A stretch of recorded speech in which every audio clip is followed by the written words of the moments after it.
Assalamualaikum. I am Abdul Haseeb, roll number 43, and I am going to discuss the topic settler colonialism. So, most of us know that what colonialism is.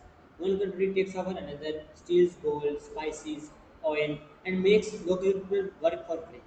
But here is the most important part. In that classical kind of colonialism, the colonizers usually plan to go back home someday. The British in India, the Belgians in Congo, they wanted to get rich and then leave.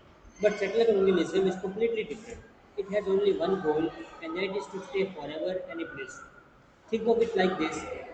Classical colonialism is a thief who breaks into your house, steals your TV, and runs away. But settler colonialism is a stranger who moves into your bedroom, throws your family out into the yard, changes the locks, and then says, "This was always my house." The most important thing to remember comes from a scholar named Patrick Wolf. He said that settler colonialism is a structure, not an event. So, what does that mean? It means it is not just a bad day in history like a war or treaty. It is an ongoing system that keeps working for generations. Even after the fighting stops, the laws, the schools, and maps all continue to push the original people of their land. Talk about the logic of elimination.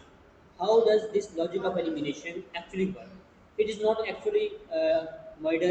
Sometimes it's forced removal, stolen children, lying about the land, and changing it. All of this serves one purpose, and that is to make it seem like the settler was always there and the original people never existed. We have already seen this in our history.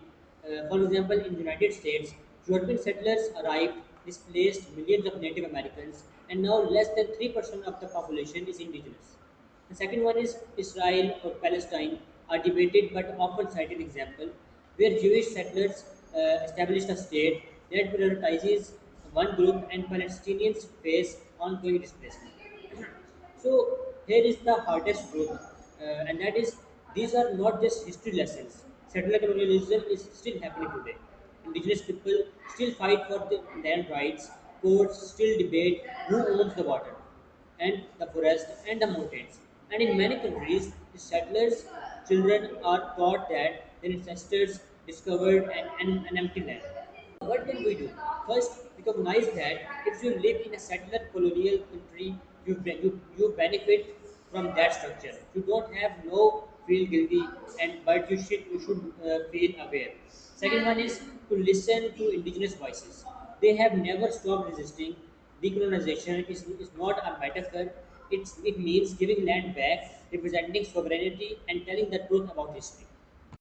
Concluding my discussion, settler colonialism is not an old story, it is a machine that keeps running. The first step to stopping it is simply to see it and then decide whose side you want to be on. So, that is all from my side. Thank you so much.